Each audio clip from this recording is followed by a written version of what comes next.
नमस्कार, रेडियो इजलासमा म अधिवक्ता वसन्त गौतमको यहाँलाई हार्दिक स्वागत छ। रेडियो कृष्णसार एफएम 94 मेगाहर्जबाट प्रत्येक हप्ताको बुधबार बिहान 7 बजेदेखि 8 बजेसम्म प्रसारण हुने रेडियो इजलासमा हामी कानुन, न्याय र मानव अधिकारका विषयमा बहस गर्दछौँ। आजको रेडियो इजलासमा हामी सार्वजनिक सरकारको विषय मानव स्वास्थ्यसँग सम्बन्धित स्वास्थ्य अधिकारको विषयमा बहस गर्न गइरहेका छौँ र आजको विषय रहेको छ बिरामीको मृत्यु, चिकित्सकीय लापरवाही कि गलत बुझाइ, एन्टिबायोटिकको दुरुपयोग र स्वास्थ्य सङ्कटका विषयमा बहस गर्न गइरहेका छौँ र बहसका लागि रेडियो इजलासमा उपस्थित भइसक्नु भएको छ भेरी अस्पताल नेपालगञ्जका प्रमुख consultant physician doctor Rajan Pande. आज हामी पछिल्लो समय निकै चर्चा र बहसको विषय बनेको केही गम्भीर स्वास्थ्य सम्बन्धी सवालहरू उठाएका छौँ र उपचारका क्रममा हुने बिरामी मृत्युका घटना, चिकित्सकीय लापरवाहीको आरोप, अस्पतालमा हुने तोडफोड र स्वास्थ्य कर्मीमाथिको आक्रमण तथा जथाभावी एन्टिबायोटिक प्रयोगले निम्ताइरहेको स्वास्थ्य सङ्कटबारे आज हामी तथ्यसहित प्रमाणका आधारमा छलफल गर्दैछौँ।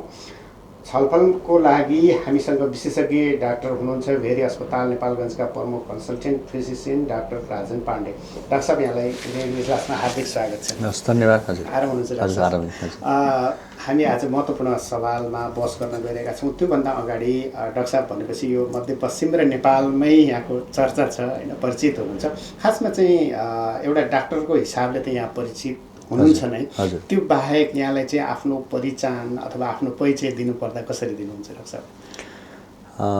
म चाहिँ अब चिकित्सक एउटा फिजिसियन त छु होइन। हजुर। मलाई चाहिँ बढी यो सँगसँगै प्रिभेन्टिभ हेल्थ, रोग लागेर उपचार गर्नुभन्दा रोग लाग्नै नदिनलाई प्रिभेन्सनमा चाहिँ बढी फोकस गर्न मनपर्छ। त्यो सँगसँगै अर्को चाहिँ हेल्थ केयरमा चाहिँ क्वालिटी र सेफ्टी, हेल्थ केयर मात्रै भएर हुँदैन, त्यो सँगसँगै गुणस्तरीय र सुरक्षित हुनुपर्छ भन्ने कुरा चाहिँ हुनुमा अलिकति बढी यसमा इन्ट्रेस्ट राख्छु। हजुर। डाक्टर साहब, अलिकति बाल्यकालको कुरा गरौँ। यहाँलाई लागेको थियो बाल्यकालमा चाहिँ म यो चिकित्सक अथवा डक्टर पेसामा लाग्छु भन्ने? यहाँले थिएन कुनै पनि त्यस्तो खालको, किनभने हाम्रो बाल्यकाल चाहिँ गाउँमा बित्यो। म चाहिँ गोर्खाको फलुङडार भन्ने ठाउँमा, अहिले पहिला गाविस थियो, अहिले नगरपालिका। अब हामी चाहिँ कक्षामा पढ्नुपर्छ, राम्रो पढ्नुपर्छ भन्ने थियो। बाहिरी संसारसँग खातिर धेरै सरकार पनि थिएन। पढ्दाखेरि चाहिँ राम्रो हुनुपर्छ, फर्स्ट हुनुपर्छ भन्ने यति मात्रै हाम्रो मानसिकतामा थियो। त्यो बेलामा चाहिँ यो बन्ने ऊ बन्ने भन्ने थिएन, राम्रो गर्नुपर्छ भन्ने मात्रै थियो। हजुर। हजुर। गोर्खामा पढ्नुभयो? मैले 7सम्म। हजुर, सरकारी स्कुलमा। अनि पछि 8 कक्षादेखि चाहिँ भरतपुर चितवनमा पढेँ, त्यहाँ पनि सरकारी स्कुलमै पढेँ। हजुर। हजुर। अनि जसरी यहाँ डक्टर पेसामा लाग्नु पनि चाहिँ कसको प्रेरणाले अथवा आफैलाई विषय पढ्नुपर्छ भन्ने लाग्यो कि कसरी विषय छनौट गर्नु? राम्रोसँग पढ्दै गइसकेपछि अब हामी 7 कक्षाबाट फेरि यता 8मा चाहिँ चितवनमा आइयो। त्यसपछि म त्यहाँ स्कुलमा बालकुमारी स्कुलमा पढ्थेँ, फर्स्ट भएँ। अनि आइसी चाहिँ अमृत साइन्स कलेजमा पढेँ, त्यहाँ पनि म कलेज फर्स्ट भएको थिएँ। अनि त्यसपछि त्यहाँ पनि अब सबै टपहरू चाहिँ डक्टरै पढ्ने हुनेपछि त्यसपछि त्यो बेलासम्म चाहिँ डक्टर, इन्जिनियर अथवा प्रशासन चाहिँ जहाँ पनि जान सकिन्छ भन्ने थियो। अनि त्यसपछि चाहिँ जब आइएससी पढ्दाखेरि चाहिँ आफ्ना सिनियरहरूले एमबिबिएसमा नाम निकालेको टप चाहिँ मेडिसिन पढ्ने जस्तो ट्रेन्ड देखेपछि चाहिँ त्यसपछि चाहिँ यसमा इच्छा जान थाल्यो। हजुर। पहिलो प्रयासमै सफल हुनुभयो? मेरो पहिलो प्रयासमै मैले शिक्षा मन्त्रालयको स्कलरसिपमा 1 नम्बरमा नाम निकालेँ मैले। हजुर। कहाँ पढ्नुभयो डाक्टर? यहाँ चाहिँ त्यतिखेर चाहिँ टप 20 चाहिँ Manipal college of medical sciences Pokhara जाने ट्रेन्ड थियो। अनि पोखरा मणिपालमा चाहिँ एमबिबिएस गरेँ मैले। हजुर। हजुर। यो जीवनमा चाहिँ सफल हुन भन्नु एउटा जसरी तपाईँले चाहिँ असफल हुनु परेन, पनि फर्स्टै हुनु, पछाडिको राज के रहेछ? यसमा मेहनत चाहिँ हरेक लेभलमा गर्नुपर्ने देखिन्छ। कहिले कहिले के हुन्छ भने एक स्टेपमा, जस्तै फर इक्जाम्पल तपाईँको एसईमा राम्रो गरे कसैले भने त्यही राम्रो गरेको चाहिँ मक्ख परेर बस्यो भने +2 राम्रो गर्न सक्छ। +2मा राम्रो गर्यो, त्यसपछि फेरि मेहनत गऱ्यो भने त्योभन्दा अगाडि राम्रो गर्न सक्छ। यो मेहनत चाहिँ हरेक स्टेपमा, लाइफको चाहिँ इन्डसम्म नमर्दासम्म हरेकचोटि चाहिँ उत्तिकै मेहनत गर्नुपर्ने चाहिँ आवश्यकता चाहिँ रहेछ।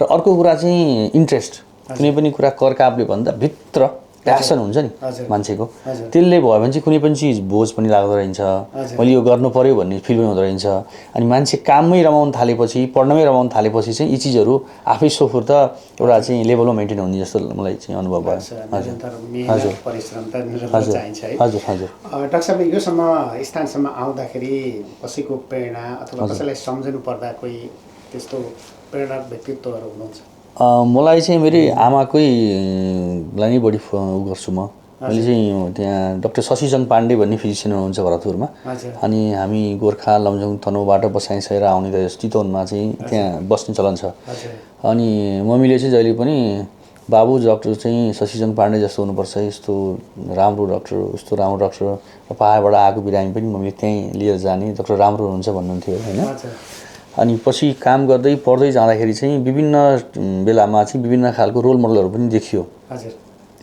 म एमबिबिएस पढ्दाखेरि चाहिँ प्रोफेसर केजे सेट्टी भन्ने हुनुहुन्थ्यो अहिले त उहाँ बितिसक्नुभयो उहाँ चाहिँ इन्डियन आर्मीमा रिटायर्ड मेजर जनरल उहाँ एकदम डेडिकेटेड होइन त्यस्तै एमडीमा चाहिँ मेरो गाइड गुरु पनि हुनुहुन्थ्यो वीरमा होइन प्रोफेसर डाक्टर मधुदेव भट्टराई उहाँहरू चाहिँ मेरो लागि चाहिँ एकदम अनुकरणीय पात्र हुनुहुन्छ हजुर डाक्टर साहब यो यतिन्जेल पेशागत सेवा अवधि कति भयो डाक्टर साहब मेरो सरकारी सेवामा चाहिँ 20 वर्ष भयो 20 वर्ष भयो त्योभन्दा अगाडि पनि अगाडि 2 वर्ष मैले मेडिकल कलेजमा काम गरेको थिएँ अनि चिकित्सा क्षेत्रमा आएको करिब करिब 22 वर्ष भयो 22 वर्ष भयो हजुर यो पेशागत जीवनमा हजुर हजुर के कुराले सन्तुष्टि मिल्छ डाक्टर साहबलाई मुख्य चाहिँ अब यसमा चाहिँ यो आफ्नो इन्ट्रेस्टले गाएको हुनाले चाहिँ आफ्नो इन्ट्रेस्ट अनुसार काम गर्दा र बिरामीहरूमा उपचार गर्दाखेरि चाहिँ त्यसले चाहिँ ल्याएको चाहिँ अनुहारमा चेन्ज र अझ मलाई चाहिँ कस्तो बिरामीहरू चाहिँ हेर्दाखेरि चाहिँ सन्तुष्टि आउँछ भन्दा बिरामी धेरै ठाउँमा चारेर रोग पत्ता नलाएर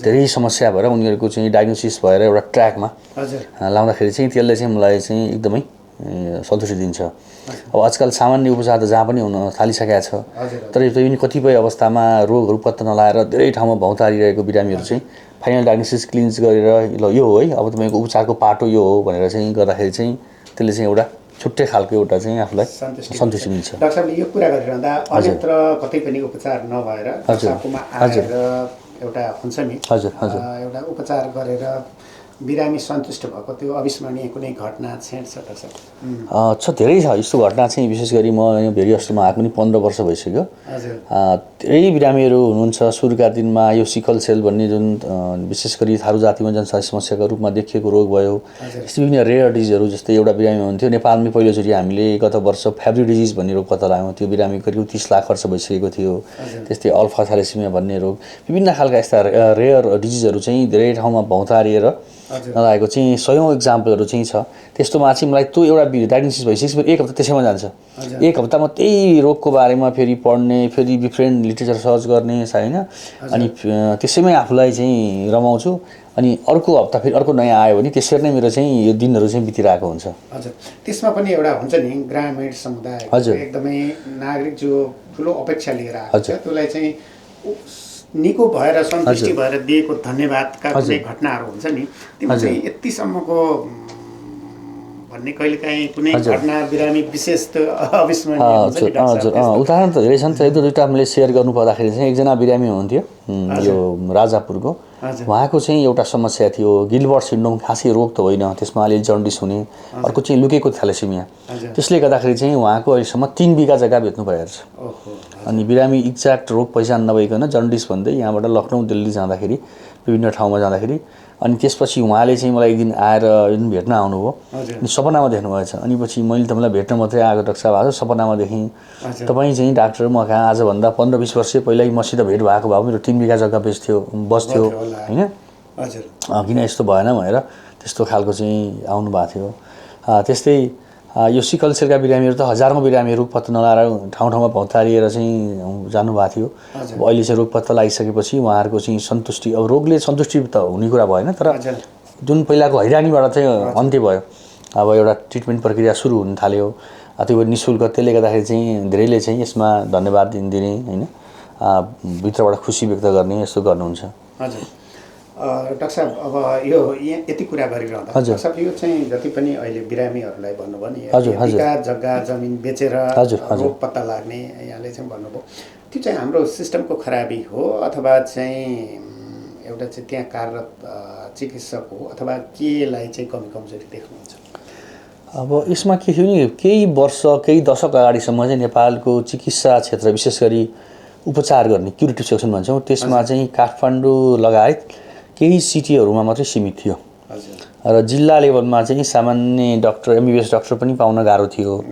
त्यसपछि डाक्टर मात्रै भएर भएन, त्यसपछि अर्को ल्याब जुन हामीले पर्दा पछाडि चाहिँ त्यति महत्त्व नदिएको तर महत्त्व दिनुपर्ने डायग्नोसिस रोगको निदान, त्यो पाटोको चाहिँ समस्याहरू धेरै थियो। जब नेपालमा यो जुन मेडिकल कलेजहरू खुल्न थाले यसपछि एउटा कुरा हामीले मान्नै पर्छ, त्यस कलेज सँगसँगै हाम्रो रोग निदानको पाटो पनि राम्रो हुँदै गयो। अनि जस्तै नेपालगञ्जमै हेर्ने हो भने नेपालगञ्ज मेडिकल कलेज आएपछि यो क्षेत्रको भिडी त छँदैछ सरकारीमा, रोगको चाहिँ उपचारमा यसले फड्को मारेकै छ। त्यस्तै यो यहाँ चाहिँ पूर्वमा त्यस्तै छ, मध्य नेपालमा। त्यसले गर्दा नेपालमा जुन तरिकाले मेडिकल कलेजहरू सुरु भयो, पहिला चाहिँ काठमाडौँमा मात्रै थियो, त्यसपछि नेपालमा पूर्व मेचीदेखि महाकालीसम्म सुरु भयो। यसले गर्दाखेरि चाहिँ र नयाँ नयाँ जुन हस्पिटलहरू छन् हाम्रो चाहिँ, यो हस्पिटलहरूमा पनि विज्ञ जनशक्तिहरू जान थालेपछि, जस्तै भेरी अस्पतालमै अब आजको र आजभन्दा 2 दशक अगाडिको ह्युमन रिसोर्सको कुरा गर्नु छ भने आकाश पातालको फरक छ। त्यसले गर्दाखेरि चाहिँ यो चाहिँ सरकारी र निजी दुवै क्षेत्रको चाहिँ यसमा चाहिँ अहम भूमिका छ यसरी काम हुनुमा। अब यसले गर्दाखेरि चाहिँ अब पहिला चाहिँ अलिकति समस्या केमा थियो भन्दा डायग्नोसिसको पाटोमा, रोग निदानको चाहिँ हामीसँग यथेष्ट म्यान पावर पनि हुन्थेन र त्यससँग ल्याब पनि थिएन। अझै पनि कति ठाउँमा कुनै कुरा लिमिटेसन छ, त्यो आफ्नो ठाउँमा छ, र पहिलाभन्दा चाहिँ यसमा सुधार भएको छ। हजुर डाक्टर साहब, यो समग्र देशकै भनौँ र यो मध्यपश्चिम हामी जुन नेपालमा छौँ होइन, लुम्बिनी प्रदेशको, यसमा चाहिँ स्वास्थ्य उपचारको अवस्था कस्तो पाउनु भएको छ? स्वास्थ्य उपचार पहिलाभन्दा त सुधारिएको छ, तर चाहिँ एउटा कुरा नमिलेको चाहिँ के छ भने अहिले नेपालमा जुन 3 तहको सरकार छ, सङ्घीय, प्रदेश र स्थानीय सरकार, र स्वास्थ्य सबैको साझा यसको 4 क्षेत्रभित्र पर्छ। अब यसमा चाहिँ स्थानीय सरकारले गर्ने, प्रदेशले गर्ने र सङ्घले गर्नेमा अझै ओभरल्याप भएको छ। सामान्य रुगाखोकी लागेको बिरामी पनि केन्द्रीय अस्पतालमा आउनुहुन्छ, जटिल बिरामी पनि आउनुहुन्छ, फलोअप बिरामी पनि आउनुहुन्छ। त्यसले गर्दाखेरि चाहिँ बिरामीलाई जुन तरिकाले क्वालिटी केयर दिन सकिन्थ्यो त्यसमा चाहिँ एउटा राम्रो रिफरल चेनको अझै पनि व्यवस्थित राम्रो नहुँदाखेरि चाहिँ समस्या आएको छ। रिफरल चेन्ज भने सामान्य चाहिँ अब बिरामी पनि अब सङ्घीय अस्पताल, ठुलो अस्पतालमा आउनुहुन्छ र त्यो खालको चाहिँ अब त्यसले गर्दाखेरि चाहिँ भिडभाड र एउटा जनशक्ति त्यो खालको व्यवस्थापन नभएको कुराहरू गर्नु। डाक्टर साहब, के भयो भने स्वास्थ्य क्षेत्रलाई चाहिँ सुधार गर्न सकिन्छ होला त? आम नागरिकको स्वास्थ्यको अधिकार त मौलिक अधिकार पनि भनिन्छ, त्यसमा चाहिँ कस्तो व्यवस्थापन मिलाइयो भने अझै नागरिक चाहिँ सहज र गुणस्तरीय स्वास्थ्य सेवा पाउन सक्छन् होला? अब हामीले चाहिँ जस्तै विकसित देशहरू जस्तै अमेरिका, बेलायततिर चाहिँ एमडिजिपी जेनरल प्र्याक्टिसनर भन्छौँ, हामी फ्यामिली मेडिसिन पनि भन्छौँ, त्यो खालको डाक्टर चाहिँ हरेक पालिकामा व्यवस्थापन जरुरी छ। जस्तै अहिले पनि बिरामीहरू सुरुमा भयो भने मेडिकलमा जाने अथवा कतिपय अवस्थामा आफै औषधि किनेर खाने चलन गाउँमा होइन सहरमा पनि उत्तिकै छ होइन। र त्यसले गर्दाखेरि चाहिँ अब हरेक पालिकाहरूमा र अझ पालिकामा पनि अझै वडा लेभलसम्म फर्स्ट कन्ट्याक्ट पोइन्ट चाहिँ अब हाम्रो एमडिजिपी डाक्टर साहब हुनुपर्छ। र एमडिजिपीलाई हामीले प्रोत्साहन गरेर उहाँलाई अलिकति एक्स्ट्रा भत्तासहित होइन, उहाँको कामको लागि इन्करेज गरेर देशभरि नै यसको व्यवस्था गर्न सकेको खण्डमा र सामान्य समस्याहरू त्यहीँबाट उपचार हुन्छ। त्यसपछि रिफरल मात्रै केन्द्रीय अस्पतालले हेर्ने, ताकि सुरुमै 1 दिनको खोकी आएको अथवा सामान्य रुगाखोकीलाई पनि केन्द्रीय अस्पताल आउने होइन, त्यहाँ चाहिँ म्यानेज त्यहीँ गर्ने। त्यसपछि त्यहाँ हुन नसक्ने कुरा चाहिँ केन्द्रीय अस्पतालमा रिफर गर्ने र ठिक भइसकेपछि फेरि यसको कन्टिन्यू केयर, फर इक्जाम्पल तपाईँको कोही डायबिटिजको बिरामी अथवा प्रेसर हाईको बिरामी सिरियस भएर भर्ना हुनुभएको छ केन्द्रीय अस्पतालमा र त्यसलाई डिस्चार्ज भइसकेपछि त्यसको कन्टिन्युस केयर चाहिँ फेरि आफ्नै वडा अथवा पालिकामा एमडिजिपी डाक्टरको अन्डरमा केयर हुने हो भने सरकारको र व्यक्तिको खर्च पनि धेरै बच्छ, क्वालिटी पनि सुध्रिन्छ र केन्द्रीय अस्पतालको चाहिँ भिडभाड पनि कम हुन्छ। डाक्टर साहब, जसरी जुन अस्पताल भेरी अस्पतालमा प्रमुख कन्सल्टेन्ट फिजिसियनको रूपमा यहाँ कार्यरत हुनुहुन्छ, त्यहाँ चाहिँ हाम्रो मेन पावर साधन स्रोत अहिलेकै विद्यमान अवस्थाले कतिको गुणस्तरीय सेवा दिनलाई चाहिँ सक्षम छ भेरी अस्पताल, अथवा त्यो बिरामी चाप त हामी हरेक दिन एकदमै देखिरहेछौँ, के छ अवस्था? एकदमै समसामयिक प्रश्न सोध्नुभयो। अब अहिले के छ भने नेपालमा सरकारी अस्पतालको क्रेज चाहिँ बढेर गयो। क्रेज दुईटा हिसाबले, एउटा सेवा पनि थपिएको छ, अर्को स्वास्थ्य बिमा लागू भएपछि बिरामीहरू चाहिँ सरकारी अस्पतालमा जाने क्रम बढेको छ। अर्को कुरा चाहिँ अहिले जुन प्राइभेटमा बिमा बन्द भएपछि झनै प्राइभेटको बिरामीहरू पनि जानुभएको छ। तर त्यो अनुसार ह्युमन रिसोर्स त हामीले थपेका छैनौँ, त्यही सङ्ख्यामा छ। अब मेरै डिपार्टमेन्ट भेरी अस्पतालको हेर्नुहुन्छ भने हामी लोकसेवाको थाई दरबन्दी भनेको जम्मा 3टा छ। अब हाम्रो ओपिडीमा प्रतिदिन करिब 300 देखि 400 जना बिरामी आउनुहुन्छ। अब त्यो हामी कहाँ अहिले समिति सबै गरेर 6 जना चिकित्सक छौँ। त्यही कहिले करारमा आउने चिकित्सक आउनुहुन्छ जानुहुन्छ। अब त्यो चाहिँ जन म्यान पावरले इमर्जेन्सी ओपिडी आइसियु वार्ड सबै हेर्दा एउटा डक्टरको चाहिँ ओपिडीमा 100 देखि 200 जना बिरामी हेर्नुपर्ने हुन्छ पर डे। अनि त्यो सङ्ख्यामा कसरी त्यो चिकित्सकले त्यो बिरामीलाई गुणस्तरीय सेवा दिन सक्छ, यो चाहिँ सम्भवै छैन। त्यसले गर्दाखेरि चाहिँ हामीले हेर्नुपर्ने चाहिँ डक्टर पेसेन्ट रेसियो मा चाहिँ ध्यान दिन जरुरी छ। र अब समाजले पनि खोज्नु पर्यो, मेरो डाक्टरले मलाई कतिजना बिरामी हेर्ने हो त पर डे। जस्तै 72 सिटको बुद्ध एयर अथवा कुनै एयरलाइन छ यहाँबाट काठमाडौँ जाने भने उसले 72 73 उडाउन सक्दैन, जतिसुकै समस्या परे पनि। भने एउटा चिकित्सकले पनि कतिजना बिरामी हेर्ने हो त, र बिरामीलाई कति टाइम दिने हो, त्यो बारेमा चाहिँ हामीले एकदम नजरअन्दाज गरिरहेका छौँ। त्यसले चाहिँ बिरामीको क्वालिटीमा चाहिँ प्रत्यक्ष हानि भएको छ, यसमा हामीले स्वीकार्नै पर्छ। हामीले चाहिँ म्यान पावर नबढाइकन डक्टरले चाहिँ बिरामी हेर्ने कुरा भनेको त सेन्सिटिभ इस्यु छ। यो डक्टर पेसेन्ट रेसियो एउटा, अर्को चाहिँ डक्टरले बिरामीलाई दिने टाइममा चाहिँ सुधार गर्न जरुरी छ। जसरी यहाँले महत्त्वपूर्ण सवाल उठाउनु भयो नि, अब जस्तो बिरामीको चापको अनुपातमा चाहिँ स्वास्थ्य कर्मीहरू त्यहाँ चाहिँ अब सबै व्यवस्थापनका कुराहरू हुन्छन् हैन, यसमा चाहिँ सुधारको लागि सरकारी तर्फबाट कतिको पहल थालेको देख्नु भएको छ? जस्तै भेरीकै कुरा गर्दा पनि यतिको यो क्षेत्रमा बिरामीहरूको भिडभाड भइरहने ठाउँमा चाहिँ यो खालको मेन पावर अथवा जनशक्ति साधन स्रोत थप्नको लागि अहिलेसम्म पनि त्यति प्रभावकारी पहल नभएको हो अथवा चाहिँ ध्यान पुग्न नसकेको हो? यसमा विभिन्न समयमा पहलहरू चाहिँ भएका छन्। जस्तै ओएनएम सर्वे गर्ने, त्यसपछि अहिले पनि सरकारले 900 भन्दा बढी चाहिँ विभिन्न चिकित्सक लगायत स्वास्थ्य कर्मीहरू चाहिँ अहिले केन्द्रीय पुल दरबन्दीमा राखेर काम सुरु भएको छ। र योभन्दा अगाडिका सरकारमा पनि यो ह्युमन रिसोर्सेसको थप्ने कुराहरू भएका हुन्। र अन्तिममा चाहिँ आखिरी हामी जस्तो गरिब राष्ट्रको समस्या चाहिँ अर्थसँग सम्बन्धित हुनाले अर्थ मन्त्रालयबाट सहमति भएन अनि रोकियो भन्ने कुरा पटक पटक सुन्न आएको थियो। अर्थ मन्त्रालयले पनि फेरि जानी रोकेको होइन, त्यो पनि कुरा आउँछ। अन्तिममा हामी कहाँ लिमिटेड बजेट छ र समग्र कुरा आउँदाखेरि फेरि अर्थतन्त्रमै गएर जोडिन्छ यो कुरा। त्यसले गर्दाखेरि चाहिँ अब यसपालि चाहिँ अब 900 भन्दा बढी स्वास्थ्य कर्मीहरू पुल दरबन्दीमा चाहिँ राखिएको छ। सायद अब आउने लोकसेवामा चाहिँ यो खुल्छ होला हैन। अब असोजमा हरेकको असोजको बुधबार खुल्छ यो चाहिँ लोकसेवा, त्यसमा चाहिँ सायद अब कमिङ इयरमा केहीले राहत दिन सक्छ।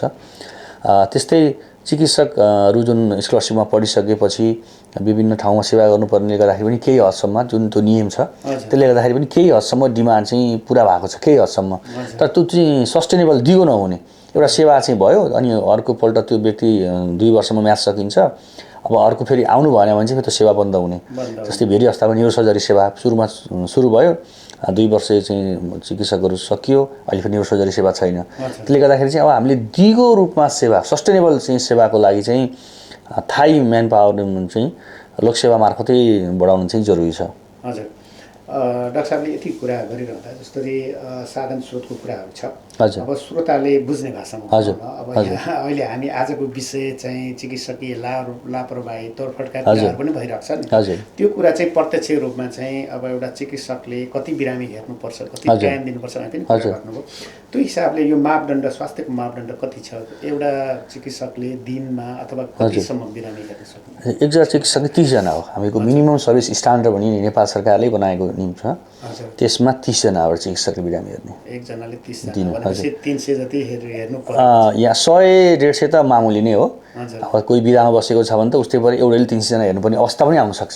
हजुर, अलिकति अवस्थाको बारेमा बताइदिनुहोस् न। जस्तो हाम्रो स्वास्थ्यलाई चाहिँ काउन्सिलिङ गर्ने अथवा उपचार चेक जाँच गर्ने स्थान, त्यहाँको चाहिँ भिडभाड र दिनुपर्ने समय, मापदण्डको कुरा र अहिले भइरहेको परिस्थितिसँगलाई अलिकति तुलनात्मक रूपले विश्लेषण गरिदिनु न। अब यसमा के छ भने बिरामीलाई हामीले पर्सनलाइज केयर होइन र बिरामी आइसकेपछि उसको हिस्ट्री लिनु पऱ्यो, इक्जामिन गर्नु पऱ्यो, टेस्ट लेख्नु पऱ्यो, पछि परीक्षणपछि औषधि दिनु पऱ्यो होइन।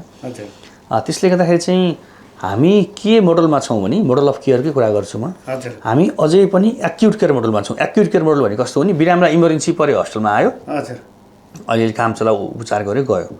अब हामी एक्युट केयरबाट क्रोनिक केयर मोडलमा जानु जरुरी छ। भन्नु खोजेको कस्तो छ भने अहिले हाम्रो रोगको प्याटर्न हेर्ने हो भने 71% भन्दा बढी चाहिँ एनसिडी भन्छौँ नसर्ने रोगहरू छ हाम्रो नेपालमा पनि।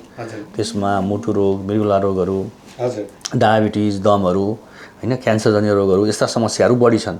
यस्ता बिरामीहरू र हाम्रो नेपालीको चाहिँ आयु पनि पहिलाभन्दा बढ्दै गएको छ। दीर्घ समस्याहरू त्यो बेलामा उमेर अनुसार बढ्दै जान्छ र एउटै बिरामी दम पनि छ, प्रेसर पनि छ, मुटुको रोग पनि छ, थाइरोइड समस्या पनि छ, मृगुलाको समस्या पनि छ, मल्टिपल धेरै रोगहरू भएको भए उसलाई परामर्श चाहिने, एउटा दबाई मिलाउँदा अर्को असर गर्ने र एउटै बिरामीलाई उस्तै परे 5 देखि 10-15 मिनट पनि टाइम लाग्नुपर्ने अवस्था हुन्छ। तर ओपिडीको टाइममा उस्तै परे 1 मिनट पनि नपाउने टाइम छ। यो यथार्थ हो, सत्य कुरा हो। त्यसले गर्दाखेरि चाहिँ बिरामीमा असन्तुष्टि हुने, काम गर्दा इरर हुने सम्भावना बढेर जान्छ, सम्भावना बढेर जान्छ। डिसिजन मेकिङमा समस्या आउन सक्छ र असन्तुष्टि पनि बढ्छ पेसेन्टको, क्लाइन्टको होइन। पेसेन्टलाई के चाहन्छ, म पनि बिरामीहरू कहीँ गएँ भने पुरा कम्प्लिट डक्टरले मेरो पुरै सुन्दै हुन्थ्यो, पुरै राम्रोसँग गर्दै हुन्थ्यो भन्ने हुन्छ। तर त्यो चिकित्सकलाई चाहिँ फेरि के छ, उताको 400 जना 500 जना भिड सिद्धाउनु पनि छ है। त्यसले गर्दाखेरि चाहिँ त्यो भिड सिद्धाउने एउटा प्रेसर र क्लाइन्टको चाहिँ मेरो क्वालिटी केयर पाउनु पर्ने फेरि उसको चाहिँ राइटको पनि भयो र दिनु पनि पर्ने कुरा भयो। त्यसले गर्दा क्वालिटी र सेफ्टी चाहिँ काहीँ न काहीँ यसले चाहिँ कम्प्रोमाइज भएको छ। अब यसको लागि चाहिँ अब एपोइन्टमेन्ट सिस्टम जरुरी छ भने फर इक्जाम्पल गएर टिकट काटेर आजै देखाउनुपर्छ भन्ने छैन। हामीले विकसित देशमा पनि हेऱ्यौँ भने एउटा बिरामीको 1 वर्ष, 1.5 वर्ष, 2 वर्षमा पालो आउनु स्वाभाविक मानिन्छ। के हेर त्यो भनेको इमर्जेन्सी मर्न लागेको मान्छेको होइन। जस्तै गली स्टोन छ, पित्थली पत्थरी छ भने 1 वर्ष पालो आयो जस्तै हामी कहाँ न्युज देखिन्छ। यो चाहिँ मलाई वाहियात लाग्छ। किन वाहियात लाग्छ भने हामीले विश्वको ट्रेन्ड पनि हेर्नुपर्छ। आज युएसको हेल्थ केयर हेरौँ, युकेको हेल्थ केयर हेरौँ, त्यहाँ पनि हर्नियाको अपरेसन कम्प्लिकेटेड छैन भने 1 वर्षपछि पालो आउँछ। एमआरआई गर्नु पर्यो, त्यस्तै एक्युट मतलब इमर्जेन्सी छैन भने 6 महिना 1 वर्षपछि पालो आउँछ। त्यो त्यहाँ पनि छ। विकसित देशहरूको हेल्थ सिस्टममा त छ भने यहाँ पनि त्यो हुनुपर्छ भन्न खोजेको होइन कि इमर्जेन्सी छैन भने चाहिँ कुर्नुपर्ने कुरा चाहिँ यहाँ मात्रै होइन, बाहिर पनि छ। यसको अर्थ अब पेट फुटेर चाहिँ तपाईँको तुरुन्तै अपरेसन गर्नुपर्ने छ, हार्ट एट्याक भएको छ, तुरुन्तै एन्जियोप्लास्टी गर्नुपर्ने छ, उसले कुर्नुपर्छ भन्न खोजेको होइन, जो सामान्य अवस्थामा।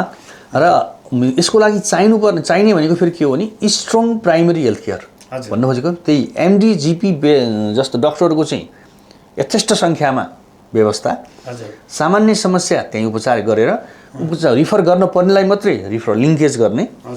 त्यसपछि कन्टिन्युस अर्को प्रिभेन्सनको कुरा हामीले अझै पनि के छ भने मैले अहिले पनि भन्थेँ एक्युट केयर भनेको इमर्जेन्सी पर्दा मात्रै हेल्थ केयर लिने बानी अझै पनि छ। रुटिनले हाम्रो आफ्नो खानपान, आहार विहार तपाईँको स्वास्थ्यसँग प्रत्यक्ष असर गर्ने कुरा।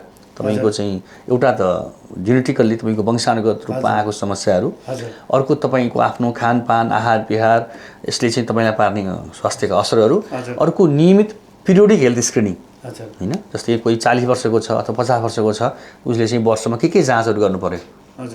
अब हामी कहाँ त एकैचोटि ब्लड प्रेसर 270/100 भएपछि अथवा सुगर 500 भइसकेपछि जाने चलन छ। त्योभन्दा अगाडि नै होइन कोही मोटोपना छ, उसको खानपान ठिक छैन, चुरोट सुर्ती रक्सीहरू बढी खाने छ होइन, सुताइ छैन, राति तपाईँको चाहिँ घटीमा पनि 7 देखि 9 घन्टा सुत्नुपर्ने ठाउँमा 2-3 घन्टा सुताइ छैन, यस्ता अर्को इन्भाइरोमेन्टल पोल्युसनको कुराहरू छन्।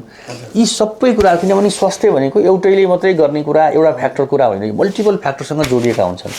त्यसले गर्दाखेरि चाहिँ अब हामी एक्युट केयरबाट क्रोनिक केयर मोडल, एकैचोटि इमर्जेन्सी मात्रै सेवा भन्दा नि यथेष्ट चाहिँ प्राइमेरी हेल्थ केयरको लागि स्ट्रेन्थन गरेर आवश्यकता मात्रै रिफर गरेको खण्डमा चाहिँ यो जुन सङ्ख्या भिडभाड छ सरकारी अस्पतालमा त्यो पनि घट्न सक्छ। र एपोइन्टमेन्ट सिस्टम फर इक्जाम्पल डायबिटिजको बिरामी आज जानु र भोलि फलोअप जानुमा केही पनि फरक पर्दैन। एउटा टाइम लिएर कतिजना डक्टर हेर्ने हो, कतिजना डक्टर हुन्छ, कतिजना राख्ने हो, त्यो खालको सिस्टम गरी मात्रै हाम्रो यसमा गुणस्तर र आउँछ र सेफ्टीमा बढी ध्यान दिन सकिन्छ। नत्र अहिले चाहिँ जो पनि गयो, जति पनि टिकट काटेर हेर्ने सिस्टमले चाहिँ अन्तत्व गर्दा काहीँ न काहीँ यसले समस्या चाहिँ ल्याउँछ। हजुर, आदरणीय श्रोताहरू, यहाँहरू सुन्दै हुनुहुन्छ रेडियो इजलास कार्यक्रम र आजको रेडियो इजलास कार्यक्रममा हामी बिरामीको मृत्यु, चिकित्सकीय लापरवाही कि गलत बुझाइ, एन्टिबायोटिकको दुरुपयोग र यसले मानव स्वास्थ्यमा पारेको असरका बारेमा बहस गरिरहेका छौँ र बहसमा हुनुहुन्छ भेरी अस्पताल नेपालगञ्जका प्रमुख consultant physician doctor Rajan Pande र म साथमा छु, म कार्यक्रम सञ्चालक अधिवक्ता बसन्त गौतम। डाक्टर साहब, फेरि पनि रेडियो इजलासमा यहाँलाई हार्दिक स्वागत छ।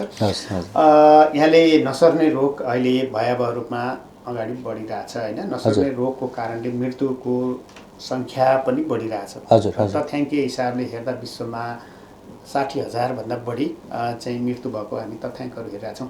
खासमा के हो यो नसर्ने रोग भनेको के हो र यसले चाहिँ अहिले पछिल्लो समय मानव स्वास्थ्यलाई चाहिँ कस्तो असर परिरहेछ? नसर्ने रोग भन्नाले चाहिँ एनसिडी भन्छौँ हामी, नन कम्युनिकेबल डिजिज। यसमा चाहिँ बढी जस्तो जीवन पद्धतिसँग सम्बन्धित, लाइफस्टाइलसँग सम्बन्धित होइन, डायबिटिज, मधुमेह त पनि टाइप 2 भन्छौँ। त्यसपछि यो ब्लड प्रेसर र अरू मुटु सम्बन्धी रोगहरू, अरू प्यारालाइसिसहरू होइन। त्यसपछि दम पनि दुई प्रकारको, आस्थमा छ, एलर्जीको दम, अर्को चाहिँ सिओपीडी, धुम्रपान अथवा चाहिँ यो वातावरणको प्रदूषणले गर्दाखेरि हुने, अर्को चाहिँ केही क्यान्सरहरू। अब क्यान्सर चाहिँ केही चाहिँ प्रिभेन्सन गर्न सकिने खालको छ, केही चाहिँ नसकिने छ। सकिने खालकोमा चाहिँ जस्तै फोक्सोको क्यान्सर, चुरोट खाएर बढी हुने कुराहरू, त्यस्तै पाठेघरको मुखको क्यान्सर ह्युमन प्यापिलोमा भाइरससँग सम्बन्धित छ। यस्ता क्यान्सर चाहिँ प्रिभेन्सन गर्न सकिने क्यान्सरहरू छन्। हजुर, अब यस्ता समस्यालाई चाहिँ हामी पहिला चाहिँ जनस्वास्थ्य कार्यक्रममा चाहिँ सरुवा रोगहरू जस्तै अब झाडाबान्ता, आउँ होइन, मलेरिया, यस्ता चाहिँ एक व्यक्तिबाट अर्कोमा सर्ने खालको रोगहरूमा हुन्थ्यो भने अहिले चाहिँ बढी चाहिँ मान्छेको चाहिँ 2/3 बढी हामी जस्तो देशमा पनि मृत्युको कारण चाहिँ यस्ता खालका चाहिँ जीवन पद्धतिसँग सम्बन्धित र उमेरसँग सम्बन्धित रोगहरू चाहिँ यो चाहिँ नसर्ने रोग अन्तर्गत पर्छन्। यसलाई चाहिँ मानवले कम गर्न सकिन्छ नि त होइन, केयर गर्न सकियो भने यसलाई चाहिँ नसक्ने जसरी स्वास्थ्यमा असर परिरहेछ। हजुर, त्यसमा चाहिँ के गर्यो भने यसबाट बच्न सकिन्छ होला? यसमा चाहिँ मेन कुरा मान्छेलाई रोगै नलाग्ने भन्ने त हुन्न, किनभने जन्मेपछि मान्छे मृत्यु हुन्छ। अब हामीले चाहिँ के गर्ने खोजेको हो भने यसमा चाहिँ 40 वर्षमा 30 वर्षमा कसैलाई हार्ट एट्याक हुन्छ अथवा किडनी फेल खान्छ भने त्यसलाई 80-90 वर्षमा सार्न सकिन्छ। जुन इकोनोमिकल्ली आर्थिक रूपमा एक्टिभ हुने बेलामै, यो कमाउने बेलामै ऊ आफै डिपेन्डेन्ट भएर बस्यो भने त ऊ आफ्नो परिवार र राष्ट्रको लागि बडा चाहिँ बोझ जस्तो हुन्छ। अब हामीले गर्ने भनेको चाहिँ सिम्पल कुरा, सिम्पल छ, साधारण छ, तर सत्य छ। फेरि सत्य साधारण भन्ने जस्तो छ। तपाईँको चाहिँ खानपानमा ध्यान दिनु पऱ्यो, हेल्दी खानेकुरा खानु पऱ्यो। बढी अब यो चाहिँ अब चुरोट, सुर्ती, रक्सी खाना भएन। अनि सुगरी ड्रिङ्क्सहरू अहिले जुन विज्ञापनहरू पनि एकदमै बढी छ, अहिले WHO ले पनि यसमा चाहिँ एकदमै कडाइ गर्न भनिरहेको छ। चिनीयुक्त ड्रिङ्क्स हुन हामीलाई चाहिँ मनपर्छ, स्वास्थ्यलाई हानिकारक छ होइन। त्यस्ता खालको चाहिँ चिजहरू चाहिँ सेवन गर्नु भएन। त्यसपछि खानपानमा चाहिँ सागसब्जीहरू, फलफुलहरू बढी खानु पऱ्यो। अनि व्यायाम गर्नु पऱ्यो। WHO अनुसार चाहिँ दिनमा 30 मिनट घटीमा र हप्तामा 150 मिनट चाहिँ ब्रिक्स वाक हिँड्नुपर्छ भन्ने छ होइन। त्यसपछि चाहिँ अर्को सुताइको कुरा, हाम्रो एडिक्वेट स्लिप पनि एकदम आवश्यक छ। 7 देखि 9 घन्टा सुत्नुपर्छ भनेको छ है। अनि आफ्नो चाहिँ खानपान, आहार विहार, व्यायाम यी कुरामा ध्यान दिने। अर्को चाहिँ वातावरणीय प्रदूषणलाई पनि अहिले चाहिँ यो स्वास्थ्यमा निकै यसले असर पारिरहेको छ। यसलाई पनि अब जसरी हुन्छ एक प्रकारको चाहिँ ग्रिन इन्भाइरोमेन्ट होइन, पोल्युसन रहित इन्भाइरोमेन्टमा चाहिँ बस्ने र त्यसको लागि व्यक्ति मात्रै भएन कि समुदायले, पालिकाले र देशले नै ध्यान दिनु जरुरी छ होइन। हजुर, अब डाक्टर साहब, अब हामी विषयवस्तुतिर प्रवेश गरौँ। अहिले अब पछिल्लो समय यो चिकित्सकीय लापरवाही भन्दै होइन, लापरवाही भयो भनेर अस्पतालमा बिरामीहरूका आफन्तहरू उपचारको क्रममा मृत्यु भएको घटनालाई लिएर तोडफोड गर्ने, चिकित्सकहरूमाथि चाहिँ कुटपिटका घटनाहरू, तोडफोडका घटनाहरू पनि भइरहेछन्। यसलाई चाहिँ कसरी लिनु भएको छ डाक्टर साहब? अब यो घटना चाहिँ पहिलाभन्दा बढेको सत्य हो होइन। यसमा 2-3टा कुराहरू छ। एउटा कुरा चाहिँ के छ भने कतिपय अवस्थामा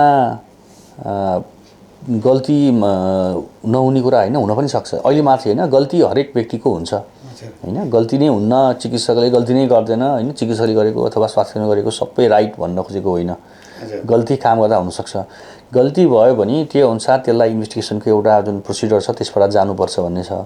अर्को चाहिँ कतिपय प्राइभेट संस्थाहरूले विशेष गरी अब भोलि चाहिँ, किनभने अहिले चाहिँ मान्छेहरू चाहिँ कानुनी प्रक्रियामा जानुभन्दा एकैचोटि तोडफोड गर्ने, आगोलागी गर्ने हुँदा नि त्योबाट बच्नको लागि, डिफेन्स गर्नको लागि 2-4 लाख, 8-10 लाख, 10-20 लाख पैसा दिइहाल्ने।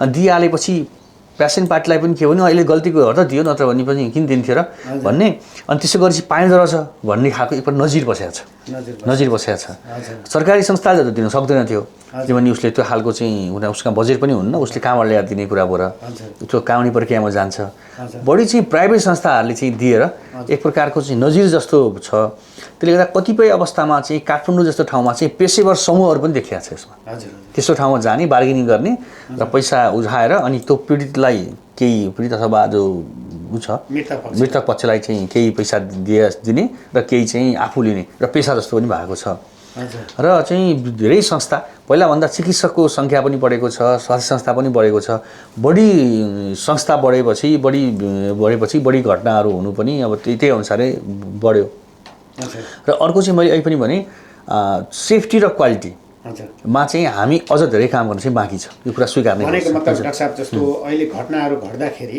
विशेष गरेर निजी अस्पतालहरू स्वास्थ्य संस्थाहरूले यो लफडाबाट बस्नलाई केही पैसाहरू दिने त्यसको ट्रेन्डले गर्दाखेरि चाहिँ बिरामी पक्ष अथवा केही समूहले फाइदा उठाएर पनि यो घटनालाई प्रोभोक गरिरहेको देख्नुहुन्छ अर्कोतर्फबाट हेर्दा डाक्टर साहब अब अहिलेको श्रोताहरूलाई पनि प्रश्न पारिदिनुहोस् यो चाहिँ चिकित्सकीय लापरवाही भनेको के हो र उपचारमा आउने जटिलता कस्तो कस्तो भएर जटिलता आउँछ केलाई भन्ने एकदमै राम्रो प्रश्न सोध्नुभयो यो दुईटा कुरा छ मान्छे अहिले जन्मने पनि अस्पतालमा हो बिरामी भएर जाने पनि अस्पतालमा हो मर्ने पनि अस्पतालमा हो जिन्दगीका तीनटा मेजर इभेन्टहरू अस्पतालमै हुन्छन् जन्मने बिरामी भएपछि जाने र मर्ने भनेपछि अब त्यहाँ चाहिँ त्यो लापरवाही भयो वा बिरामीको रोगै कम्प्लिकेटेड थियो जटिल थियो मर्यो भन्ने कुरा त त्यो सम्बन्धी विज्ञ समूहले छुट्याउने कुरा हो हैन अब अहिले त के भने हरेक व्यक्ति आफै वकिल आफै न्यायाधीश बनेर चाहिँ डिसाइड गर्ने छ लापरवाही भयो भनेर ठुलो ठुलो अक्षरमा मिडियामा आइहाल्छ मर्ने बित्तिकै हैन मर्ने बित्तिकै लापरवाही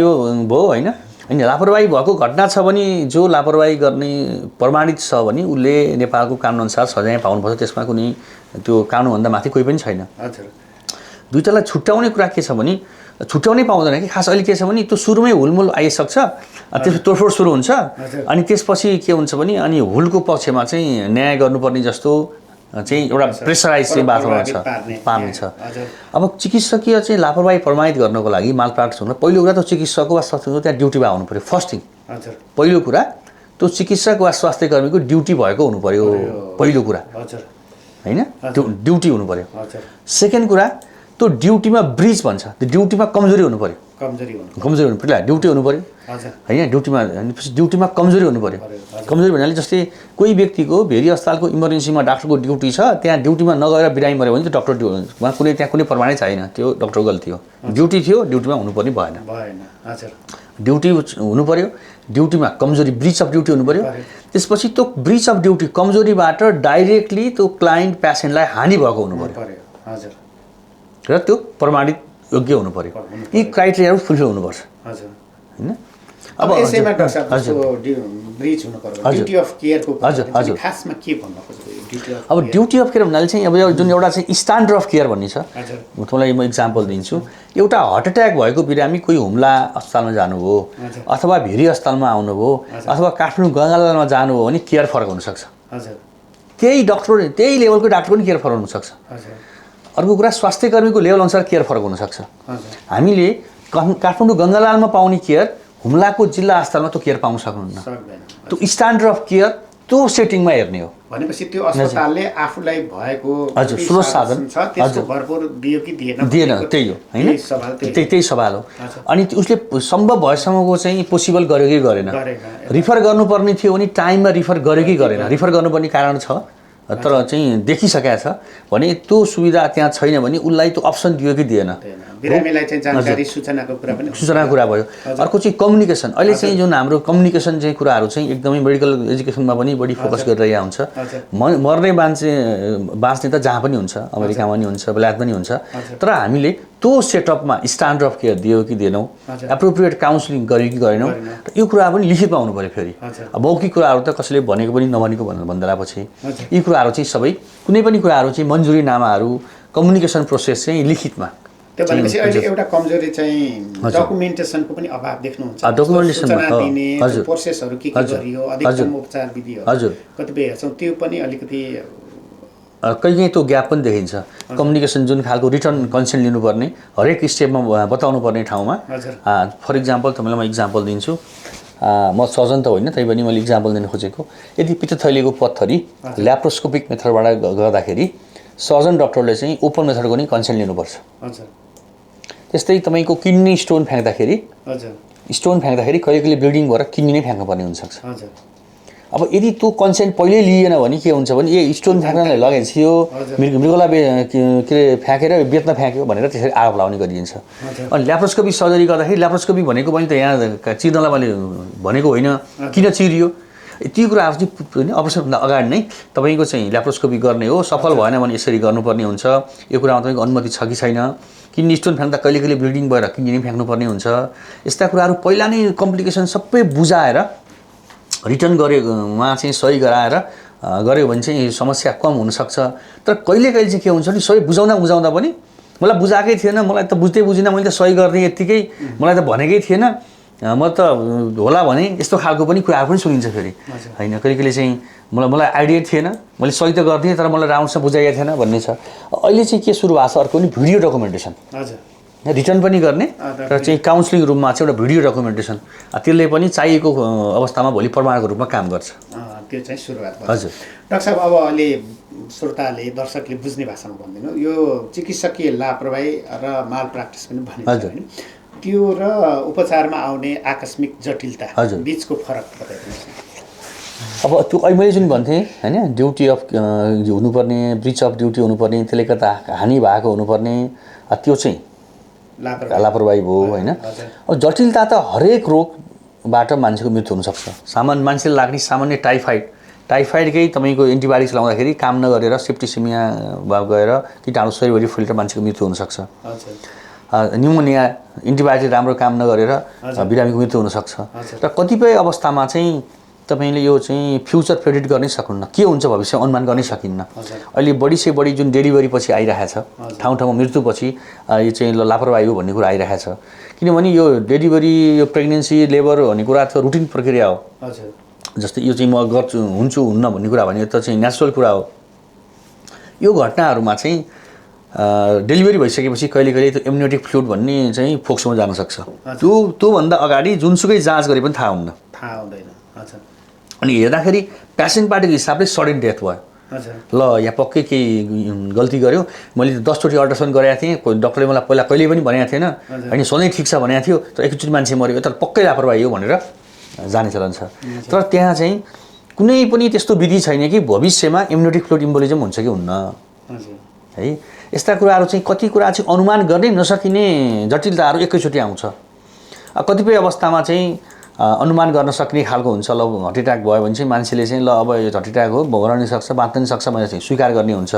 कतिपय परिस्थितिजन्य जटिलताहरू हुन्छ अर्को ड्रग रियाक्सन औषधिको रियाक्सन कसलाई हुन्छ कसलाई हुन थाहा हुन्न होइन अब चाहिँ त्यो लाखौँमा एकजनालाई हुने हुन्छ अनि रियाक्सन भयो भने ल उल्टा दबाई दियो हाई डोज दियो भनेर आरोप पनि लाग्ने गरेको कतिपय उदाहरण छन् त्यो चाहिँ भवितव्य हो त्यो घटनाहरू हुँदा यसलाई चाहिँ कम गर्न र जस्तो गल्ती भएकोमा चाहिँ ड्यू प्रोसेसबाटै न्यायिक उपचारहरू ड्यू प्रोसेस अफ ल छ जे भए पनि कानुनी प्रक्रियाबाट जाने वातावरणलाई सहज अथवा गल्ती भएको छ बिरामीलाई अन्याय पार्छ भन्ने पनि न्यायको पाटोलाई सहज बनाउने र यस्ता घटनाहरू तोडफोड चिकित्सकमाथि हुने असुरक्षालाई कम गर्नलाई तत्काल के कुरामा ध्यान दिनुपर्छ अथवा सुधार गर्नुपर्छ देख्नुहुन्छ डाक्टर साहब पहिलो कुरा चाहिँ हामीले यो जुन पैसा दिएर मिलाउने घटना छ त्यो बन्द गर्नुपर्छ त्यसले चाहिँ एक प्रकारको त्यसले इन्सेन्टिभ दिएको छ कि मतलब ल पाइँदो रहेछ नि त भनेको छ होइन अब कोही चाहिँ तपाईँको दोषी छ भने पैसा दिएर मिल्नुहुन्न कोही जेल जानु पर्ने जेल जानु पर्यो चिकित्सकको लाइसेन्स खारेज हुन्छ लाइसेन्स खारेज हुनु पर्यो त्यो चाहिँ अपराधको मात्रा अनुसार हुनु पर्यो त्यहाँ कानुन कारबाही हुनुहुन्न भन्ने छैन होइन यदि कानुनले चाहिँ दोषी ठहरिएको खण्डमा चाहिँ 2-4 लाख दिएर मिल्नुहुन्छ हुन्छ भने मेरो चाहिँ कुरा होइन कानुनी प्रक्रियामा चाहिँ जानको लागि चाहिँ यथेष्ट वातावरण चाहिँ भएर स्वीकार्य भयो भने चाहिँ त्यो पेसेन्ट पार्टीले पनि त्यो अधिकार पाउने भयो र भविष्यमा अरू पेसेन्टलाई पनि सेफ्टीको कुरा हुने भयो यसको लागि अब नेपाल मेडिकल काउन्सिल छ होइन, अहिले पनि घटनाहरूको काउन्सिलले चाहिँ एउटा आधिकारिक न्यायिक निकाय नै हो होइन। अब चाहिँ उपभोक्ता संरक्षण ऐनअनुसार पनि गर्न सकिने भयो क्षतिपूर्तिको लागि होइन। त्यसले गर्दाखेरि चाहिँ यो देशमा चाहिँ यो कानुनी राज्य हो, कानुनी मार्फतबाट चाहिँ पाइन्छ। यदि त्यस्तो छ भने भन्ने चाहिँ हामीले एउटा चाहिँ मानक चाहिँ गर्न सकेको खण्डमा सिस्टम चाहिँ कमी हुन्छ। हजुर, अर्को चाहिँ हाम्रो जुन छ यो doctor patient ratio, proper counselling communication हुनु पर्यो होइन, र संवाद होइन, र विशेष गरी सरकारी अस्पतालको भिडलाई चाहिँ म्यानेज गर्नको लागि चाहिँ यो डक्टरले हेर्ने बिरामीको सङ्ख्यामा चाहिँ कन्ट्रोल गर्न जरुरी छ। हजुर डाक्टर साहब, अब अर्को विषय महत्त्वपूर्ण छ, जहिले पछिल्लो समय यो एन्टिबायोटिकको जथाभावी प्रयोगले मानव स्वास्थ्यमा जसरी असर पारिरहेको छ नि, यसलाई चाहिँ कसरी लिनु भएको छ डाक्टर साहब? यो चाहिँ एकदमै जटिल समस्या भइसकेको छ। एन्टिबायोटिक रेसिस्टेन्स जुन छ भन्नाले प्रभावकारिता चाहिँ नहुने, अब यो विश्वव्यापी समस्या भएको छ भने हामी जस्तो देशहरूमा त एकदमै बढी समस्या भइसकेको छ। यसलाई चाहिँ वान हेल्थ भन्छ। मानव स्वास्थ्य मात्रै कुरा गरेर हुन्न, मानव स्वास्थ्य, पशु स्वास्थ्य र वातावरण तीनटै स्वास्थ्यलाई एकैचोटि लिएर जाने चाहिँ अहिले वान हेल्थ, अलि चाहिँ प्लानेटरी हेल्थ भन्ने पनि कुरा छ। छोटकरीमा भन्दाखेरि चाहिँ पहिलो कुरा एन्टिबायोटिक चक्लेट चाहिँ जुन खाने चलन छ, जहाँ पनि बेच्न पाउने चलन छ, यसलाई बन्द गर्नुपर्छ। जसरी हामीले यो जुन ओपोइड ग्रुपको औषधिहरू, अब एउटा मेडिकलमा एउटा सामान्य मान्छे गएर पनि एन्टिबायोटिक किनेर जथाभावी खाने अथवा त्यो मात्रा नपुर्याउने छ, यसलाई चाहिँ कसरी लिने? यसलाई त कानुनी रूपमा जस्तै हामीले ओपोइड ग्रुपको जुन मर्फिनहरू औषधि जहाँ पाए त्यहाँ बेच्न मिल्दैन नि। मर्फिनको दबाई बेच्दा कसले लयो कति लयो राखिन्छ नि। एन्टिबायोटिक पनि त्यही सिस्टम अनुसार कन्ट्रोल गर्नुपर्छ र त्यो सम्बन्धी विज्ञ चिकित्सकले मात्रै सही मात्रामा सही टाइममा आवश्यकै परेको खण्डमा र आवश्यक मात्रा र आवश्यक समयसम्म। अहिले त के छ, औषधि चाहिँ बिरामीहरू गयो, मेरो घाँटी दुखाएको छ भने एउटा एन्टिबायोटिक खायो, 2टा खायो, 3टा खायो, त्यसको न डोज मिलेको छ, नचाहिने ठाउँमा एन्टिबायोटिक खाएको छ, न खाना पनि टाइमसँग खाएको छ होइन। त्यसले गर्दाखेरि चाहिँ एन्टिबायोटिक रेसिस्टेन्स बढेको छ। त्यस्तै अर्को चाहिँ एनिमल पशु स्वास्थ्यमा पनि यसको एन्टिबायोटिकको ज्यादा प्रयोगले गर्दाखेरि त्यो मासु खाँदाखेरि त्यता पनि समस्या आएको छ। अर्को वातावरणीय चाहिँ समस्याले गर्दाखेरि पनि आएको छ। अब यसलाई चाहिँ कानुनी रूपमा स्ट्रिक्टली नियम त छ, त्यसलाई पालना गर्नु पर्यो। डाक्टर साहब, यो भनिरहँदा जस्तो अर्को पाटो जनगुनासो यसलाई अन्यथा नलिनुहोला, जस्तो डक्टरहरूले पनि अनावश्यक धेरै औषधिहरू भिडाउँछन् अनि त्यसपछि चाहिँ अब त्यो खान बाध्य छन् भन्ने पनि एउटा पाटो छ। र अर्को पक्ष चाहिँ एन्टिबायोटिकहरूको क्वालिटी, क्वालिटीलाई लिएर पनि प्रश्न उठाइन्छ, यसलाई चाहिँ कसरी लिनुहुन्छ डाक्टर साहब? अब डक्टरहरूले लेख्छन् भन्ने कुरामा चाहिँ त्यसलाई हामीले गर्नुपर्छ। डक्टरहरू अथवा मेडिकलमा गएपछि अब धेरै भिडाउने खालको त्यो गुनासो रहन्छ, त्यो चाहिँ अब कसैले त्यस्तो लेखेको पनि हुनसक्छ, हुँदै हुन्न, जिरो त म भन्न सक्दिनँ। त्यसको लागि चाहिँ हामीले प्रेस्क्रिप्सन अडिट गर्नुपर्छ। प्रेस्क्रिप्सन अडिट गरेर होइन, त्यसपछि चाहिँ एप्रोप्रिएट थियो कि थिएन भनेर चाहिँ अनुगमन गर्न जरुरी छ। अनि यो जसरी हामीले बजार अनुगमन गर्छौँ त्यस्तै नेपाल मेडिकल काउन्सिलले प्रेस्क्रिप्सन अडिट गर्नुपर्छ। औषधिहरू दिन्छन् त्यो त्यति दिनलाई जरुरी थियो कि थिएन। अर्को चाहिँ हामीले क्लिनिकल फार्माकोलोजिस्टहरू हुनुहुन्छ, फार्मासिस्टहरू हुनुहुन्छ, उहाँहरूको विज्ञतालाई एप्रोप्रिएटली प्रयोग गर्नुपर्छ। ठुल्ठुलो अस्पतालहरूले क्लिनिकल फार्माकोलोजिस्ट अथवा फार्मासिस्टहरूको विज्ञतालाई प्रयोग गरेर हामीले चाहिँ एन्टिबायोटिक्सहरू चाहिँ प्रयोग सही मात्रामा भएको छ कि छैन, सही तरिकाले भएको छ कि छैन, जस्तै Nepal medical council, pharmacy council जस्तो संस्थाहरूले अनुगमन गर्न, अडिट गर्न जरुरी छ एउटा होइन। र हामी कहाँ क्लियर कट पोलिसी जरुरी छ र त्यसको पोलिसी इम्प्लिमेन्टेसन गरेर इम्प्लिमेन्टेसन अनुसार भएको छैन भने त्यसलाई कारवाही पनि गर्नुपर्छ एन्टिबायोटिक अथवा प्रयोग गर्नलाई। र एन्टिबायोटिक लेख्ने मान्छेलाई एन्टिबायोटिक्स प्रयोगको रासनल एन्टिबायोटिक प्रेस्क्रिप्सन भन्छ, त्यो सम्बन्धी छुट्टै ट्रेनिङ अथवा अवेरनेस आवश्यक छ। भनेपछि त अहिले त गाउँमा हैन अब चाहिँ अब जसले पनि औषधि बेच्ने अवस्था छ नि त, मेडिकलमा परपर व्यक्ति बस्छ, दाल चामल बेचे जस्तै नै छ, दाल चामल जस्तै छ। भनेपछि यो समस्या समाधान गर्नलाई तत्काल के कुरामा सुधार गर्नु? पोलिसीगत समस्या छ अथवा संरचनात्मक छ अथवा हाम्रो व्यवहार छ? अब तीनटै कुरामा ध्यान दिनुपर्छ। एउटा चाहिँ स्ट्रिक्ट नियम बनाउने, त्यसको पालना भएको नभएको हेरेर मोनिटरिङ गर्ने। अर्को चाहिँ आम व्यक्तिको पनि एन्टिबायोटिक्स भनेको चाहिँ सम्बन्धित चिकित्सकको प्रिस्क्रिप्सन अनुसार मात्रै खाने हो, आफै गएर ओभर द काउन्टर खाने होइन भन्ने छ। अहिले सरले सोध्नु भएको थियो क्वालिटीको बारेमा चाहिँ औषधिको। क्वालिटी चाहिँ नेपालमा औषधि गुणस्तर हेर्न डिटिए छ, डिपार्टमेन्ट अफ ड्रग एडमिनिस्ट्रेसन छ। तर चाहिँ बेला बेलामा त्यही डिडिएले नै गर्दाखेरि चेक गर्दाखेरि पनि कति औषधिहरू क्वालिटी नभएर रिकल भएको हामीले न्युजमा हेरिरहेका छौँ। यसको चाहिँ गुणस्तरलाई अझै कडाइका साथ हेर्नु जरुरी छ। अहिलेको क्षमताले यसले चाहिँ मनज्ञ छैन, यसले केही काम त भइरहेका छन्, तर यसको गुणस्तरलाई चाहिँ अझै क्वालिटी कन्ट्रोल चाहिँ हेर्न जरुरी छ। एउटा चाहिँ गुणस्तरीय सेवा पाउने उपभोक्ताको अधिकारको सन्दर्भ र गुणस्तरीय वस्तुको सन्दर्भमा हजुर अब त्यही औषधिको नाम दिइन्छ हैन, कहिले चाहिँ 5 रुपैयाँ होला, कहिले 50 रुपैयाँ होला, त्यसको चाहिँ क्वालिटी होला। अब कोही औषधि त्यही प्रकृतिको लागि निको हुने, कहिले नहुने होला। अब यसलाई कन्ट्रोल गर्ने मेकानिजम र समस्या कस्तो देख्नुहुन्छ डाक्टर साहब? अब अहिले कुरा आइरहेको छ नेपालमा जेनेरिक ड्रग भन्ने कुरा आछ नि। हजुर, जेनेरिक ड्रग आउनको लागि जस्तै अमेरिकामा FDA भन्ने छ, फुड एन्ड ड्रग एडमिनिस्ट्रेसन, त्यस्तै हाम्रो डिडिएले गरेको ऊ पनि क्वालिटी पनि त्यही लेभलको छ भन्ने कुरा हामीमा आममा विश्वास आउन सक्नु पर्यो। जुन दिनमा डिडिएले गुणस्तरको छ भनेकोमा हामी सबैजना कन्भिन्स हुने वातावरण हुन्छ, त्यो दिनमा चाहिँ सबै चाहिँ औषधि गुणस्तरीय छन् भन्ने हुन्छ। तर आफै डिडिएले नै अहिले गुणस्तर भने दबाईहरू बेला बेलामा अहिले यो औषधि चाहिँ गुणस्तर नभएकोले रिकल भएर आउन लागेको अवस्थामा चाहिँ यसले त्यसकै क्षमता अभिवृद्धि चाहिँ आवश्यक छ। हजुर डाक्टर साहब, अब हामी कार्यक्रमको अन्त्यमा आउँदैछौँ। धेरै श्रोताले हाम्रो कार्यक्रम सुन्नु भएको छ हैन, दर्शकहरूले रेडियो सुन्ने श्रोताहरू अहिले गर्मीको मौसम पनि छ, विभिन्न खालको रोगहरूको सम्भावना पनि छ। एउटा एज अ फिजिसियन के सल्लाह दिनुहुन्छ? अब गर्मी सँगसँगै अब अहिले चाहिँ गर्मीजन्य रोगहरू एउटा चाहिँ हिटले गर्दा, तापले गर्दा हुने हिट स्ट्रोकहरू, फेन्ट हुने, अलिक बढी नै भयो बेहोसै हुने, ज्वरो जस्तो चाहिँ आउने समस्याहरू पनि छ। त्यो सँगसँगै अब सर्पोदंश, तराईमा सर्पोदंशको समस्याहरू पनि बढ्दो छ।